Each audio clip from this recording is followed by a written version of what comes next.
Comment trouver le score exact d'un match de football et l'adapter au paris sportif, ça va être la thématique de cette vidéo. Salut à tous, c'est Julien, j'espère que vous allez bien. Je suis vraiment très content de vous retrouver aujourd'hui pour une thématique vidéo qui est clairement pas la même que celle que vous pouvez voir chaque semaine, à savoir donner des pronostics sur des matchs. Aujourd'hui, on va être peut-être un petit peu plus théorique, mais ça va être une vidéo très intéressante et j'ai hâte d'avoir vos retours dans les commentaires. N'hésitez pas à dire si ça vous plaît ce type de vidéo. Si c'est le cas, en même temps, lâchez un pouce bleu, ça fait très plaisir et pour moi, c'est hyper important. On va vraiment s'attaquer au score exact dans les paris sportifs. Est-ce que c'est possible? Comment je les trouve? Puisque oui, j'en trouve, oui, je mise sur des paris sportifs. Alors, dit comme ça fait un petit peu arnaque, en mode je connais les matchs truqués, j'ai des infos que vous n'avez pas, etc. Il n'y a rien de tout ça. C'est des éléments statistiques, c'est le ressenti par rapport à certaines équipes et on va détailler tout ça ensemble. Je vais vous montrer concrètement comment faire pour trouver un score exact. Pour ceux qui veulent de vrais paris sportifs, n'hésitez pas à rejoindre mon groupe Telegram. Le lien il se trouve dans la description. C'est 100% gratuit. Tu vas juste appuyer sur rejoindre. Tu feras partie du groupe. Ou comme plus déjà de 12 000 autres parieurs, tu pourras recevoir donc mes paris sportifs que je poste publiquement et quotidiennement sur le groupe. Vous l'avez vu à la miniature, c'est pas un fake. J'ai bien trouvé le score exact du match entre Fulham et Tottenham. Ça date d'il y a 2 semaines à peu près. Effectivement, cote à 6,60. Sur ce match-là, l'analyse, elle s'est montrée payante sur ce score, mais il faut savoir que j'en avais misé 2 autres, 3 au total. C'est une technique que j'utilise fréquemment puisque, évidemment, un seul score sur un match, c'est quand même compliqué. Il y a différentes stratégies. Par exemple, vous pouvez miser un score par match et en prendre 10 et en espérer minimum 1, 2 ou 3 pour essayer d'être rentable en fonction des cotes. Ou alors, vous pouvez prendre un match et essayer de mettre plusieurs scores, je dirais 3 au maximum, selon les cotes, évidemment. C'est ce qui importe pour moi, miser un score exact avec une cote inférieure à 5, ça ne vaut pas le coup, puisque deviner, trouver un score exact en football, c'est pas facile, puisqu'il y a plein de choses au cours d'une rencontre qui peuvent modifier un score. Un résultat, c'est déjà pas évident, alors un score, c'est évidemment encore plus difficile, mais il y a quand même pas mal d'équipes, pas mal de championnats aussi, on va le voir dès maintenant, où il y a bon nombre de résultats qui sont assez scriptés, on repère à peu près les mêmes, et c'est ça qui va nous intéresser aujourd'hui. On se retrouve donc sur soccerstat.com, qui est le site que j'utilise globalement pour mes analyses de différents matchs. C'est toujours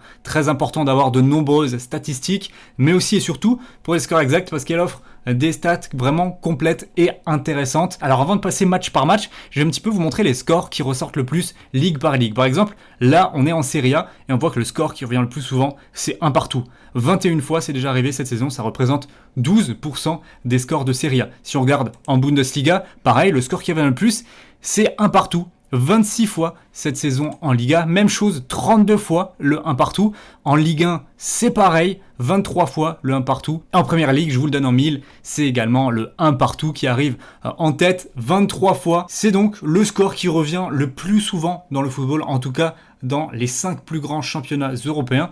Et ça, c'est une donne qui est très importante. Et après, si en plus de ça, tu tombes contre un favori, disons Manchester City, qui évolue face à West Brom, d'ailleurs West Brom qui avait fait un partout contre le Liverpool il n'y a pas si longtemps que ça, là la cote, elle passe facilement les 10, 15, et ça peut devenir très intéressant, mais forcément, miser sur un score d'une affiche si déséquilibrée, ça peut paraître très compliqué. Puisque pour moi, si la première chose qui est importante, c'est de savoir quels sont les scores qui reviennent en majorité dans la ligue. Donc là, clairement, on peut le voir dans chaque championnat, c'est un peu pareil.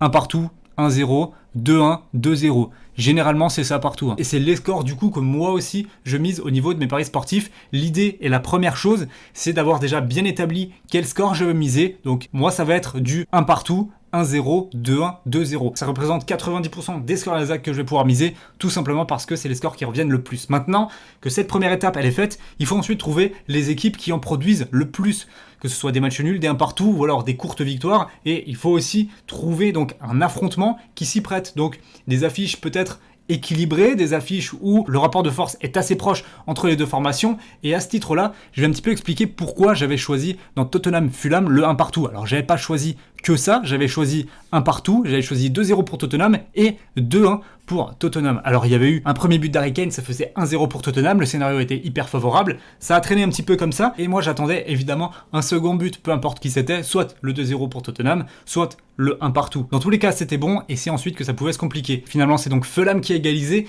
et là j'avais plus qu'à attendre que soit le match termine comme ça, soit que dans les derniers instants de la partie, Tottenham reprenne l'avantage et s'impose 2-1. Dans le cas où Fulham aurait inscrit un second but, là clairement, ça aurait fait foirer mon analyse et mes scores ne seraient pas passés. Ça arrive, évidemment. Forcément qu'il y a des matchs où ça arrive, c'est sûr, et c'est même logique, puisque les scores exacts restent quand même compliqués à pronostiquer. Mais c'est possible, c'est tout à fait possible, surtout lorsqu'on s'intéresse aux bonnes équipes. Je vais revenir un petit peu sur Fulham et le choix que j'avais eu de miser sur le 2-1, 2-0 ou un partout.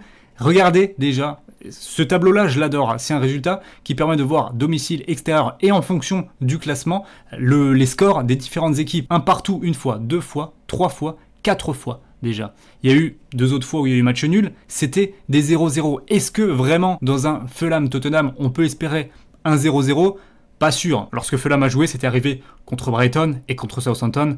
Tottenham n'est clairement pas une équipe de ce genre. Donc le 1 partout, pour moi, il était à privilégier et il était à mettre dans les scores. Ensuite, évidemment, Tottenham est logiquement favori. Donc on va aller chercher des scores qu'ils peuvent prendre à l'extérieur. Donc 2-1, 2-0, comme c'est le cas par exemple contre Manchester City, où City avait gagné 2-0, mais également le 2-1 qui était très intéressant, puisque Fulham est capable de marquer contre les grosses équipes. Manchester United, une fois contre Leicester également, pareil contre Liverpool, avec déjà ce score de 1 partout. Ils ont mis 2 buts à Everton, et donc 1 partout également contre Tottenham. Au final, c'était un résultat presque logique, le 1 partout, le 2-1, on pouvait vraiment s'en douter. Donc c'est de cette manière-là que j'analyse les scores et que j'essaye vraiment par rapport à l'opposition des deux équipes d'établir des scénarios et des scripts qui moi me semblent possibles. Après j'utilise également ce qui est juste ici, où vous pouvez constater les différents scores avec leur nombre tout de suite. Donc là, ce qui est très intéressant, et ce sera mon exemple du jour sûrement pour aller chercher un score exact ou plusieurs, c'est que tu as 3 fois à domicile, 1 partout pour Brighton, ce qui représente 33% des scores à domicile, et Fulham à l'extérieur, 3 fois 1 partout aussi. Donc là, on voit clairement qu'il y a de grande chance pour que ce soit un match nul, puisqu'on a également une fois 3 partout pour Brighton, une fois 0-0. Alors est-ce qu'on aura un 3 partout entre Brighton et Fulham ? Honnêtement, ça reste un scénario que je peux enlever, puisque ça reste assez extraordinaire. Le 1 partout semble bien plus probable. En revanche, après, ce qui est compliqué dans ce match-là, c'est de déceler qui est vraiment favori. Plutôt Brighton que Fulham, c'est quand même très très compliqué. Donc, sur ce match-là, je serais plutôt tenté par le fait d'aller chercher un score exact, un partout, d'essayer donc de faire passer une grosse cote. On l'a ici sur Betclic côté à 5,40. Alors c'est pas formidable comme score, mais vous voyez que c'est le moins bien coté, le plus probable, et c'est totalement raccord avec ce qu'on a vu de l'analyse. Donc j'irai pas forcément aller chercher que ce soit peut-être un 2-1 pour Brighton ou un 2-1 pour Fulham, même si les cotes sont hautes et intéressantes, mais là j'irai plutôt tenter un score exact, essayer de le faire passer. Si ça passe pas, c'est pas grave, puisque j'aurais pris un gros risque, donc j'aurais misé un faible pourcentage de mon capital évidemment. Après voilà, faut savoir gérer ses mises, mais c'est le score que j'envisagerais le plus dans ce match-là. Donc ce qui est très important, et si vraiment je résumerais la manière de chercher des scores exacts, c'est de déceler quels sont les scores qui reviennent le plus dans la ligue que vous allez miser, et ensuite de trouver des équipes où il y a souvent les mêmes scores qui reviennent. Donc là, le 1 partout, il y a souvent beaucoup d'équipes aussi qui ont des 2-1, des 2-0. C'est assez intéressant de déceler. Ensuite, il faut évidemment, et ça c'est le 3e point, mais avoir une confrontation et un rapport de force entre deux équipes qui vous inspire, que ce soit pour miser sur une victoire avec un score exact d'une équipe, ou alors pour aller chercher un match nul. Là, sur l'exemple que je vous ai donné, Brighton contre Fulham, est-ce que j'ai vraiment envie de donner un avantage à une équipe plutôt qu'à un autre sur un score exact ? Clairement non. C'est pour ça que je reste positionné uniquement sur le 1 partout. Donc voilà ma technique, ma méthode. Je pourrais peut-être aller approfondir les choses et donner plus d'exemples si vous le souhaitez. N'hésitez pas à dire tout ça dans les commentaires. En tout cas, c'était une thématique de vidéo très différente de ce que je fais d'habitude, et j'ai vraiment hâte d'avoir vos retours dans les commentaires pour savoir si ça vous plaît ou pas, s'il y a d'autres sujets que vous aimeriez que j'aborde. Je suis évidemment à l'écoute de tout. Voilà, c'était Julien, c'était un plaisir de vous avoir fait cette vidéo, et nous on se retrouve très bientôt sur YouTube et donc sur le groupe Telegram qui se trouve dans la description. N'oubliez pas de le rejoindre pour d'autres pronostics et des paris sportifs. Bonne journée à vous, ciao.